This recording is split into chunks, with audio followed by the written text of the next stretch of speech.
Assalamualaikum warahmatullahi wabarakatuh. Perkenalkan, nama saya Rahmat Albayhaqi. Saya mahasiswa S1 Manajemen Universitas Ciputra Surabaya.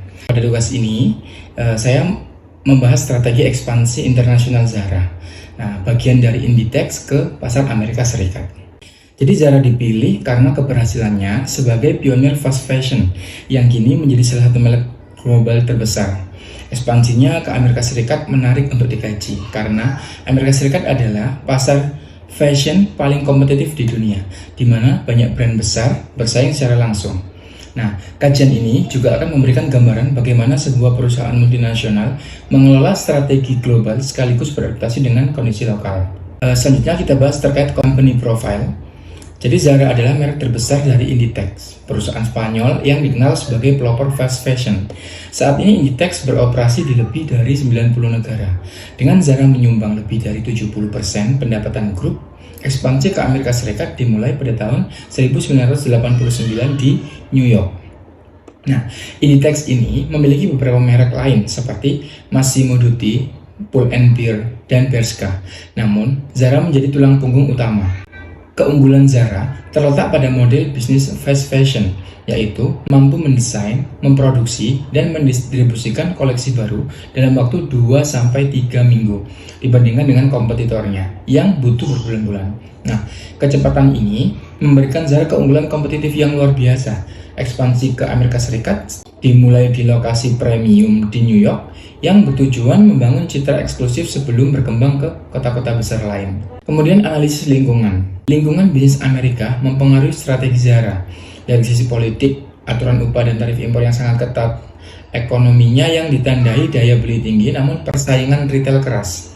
Konsumen sosialnya cepat berganti tren dan menuntut produk berkelanjutan.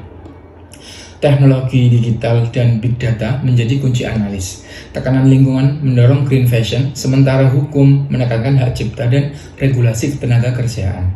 Nah, regulasi politik seperti tarif impor membuat biaya distribusi meningkat sehingga Zara perlu menyeimbangkan harga produk.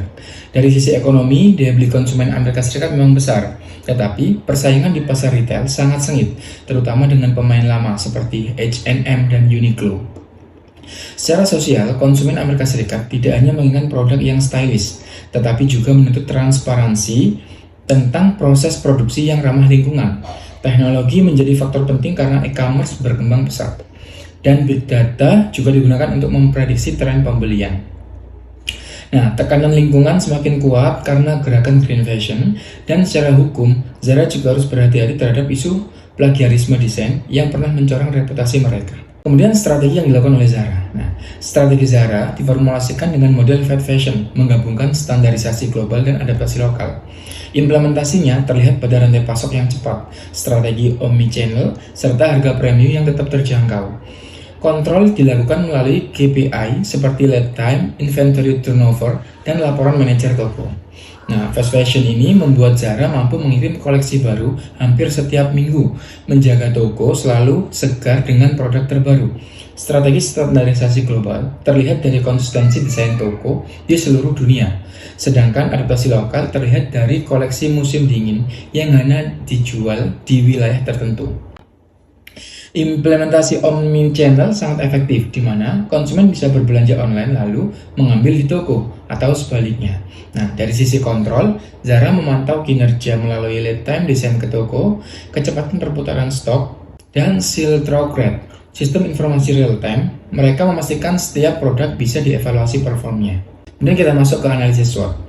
Nah, jadi Zara memiliki kekuatan yaitu berupa rantai pasok cepat dan brand awareness yang tinggi.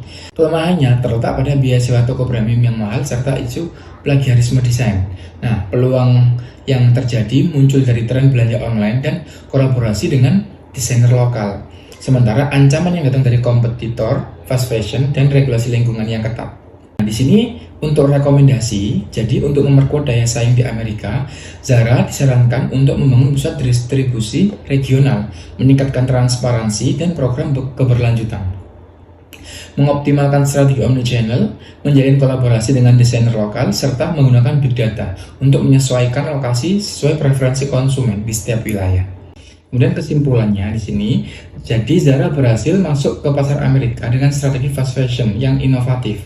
Kemudian tantangan utama mereka adalah distribusi dan keberlanjutan, adaptasi berbasis data, serta inovasi berkelanjutan menjadi kunci agar Zara tetap kompetitif di masa depan. Nah, keberhasilan Zara di Amerika Serikat ini membuktikan bahwa strategi fast fashion masih relevan untuk memenangkan pasar global. Namun, tantangan ke depan tidak bisa dihindari, terutama dalam distribusi yang efisien dan tuntutan keberlanjutan. Untuk tetap kompetitif, Zara harus mampu mengintegrasikan data analitik dengan inovasi keberlanjutan, sehingga bisa terus memberikan produk yang sesuai dengan kebutuhan konsumen, sekaligus menjaga reputasi sebagai brand fashion global.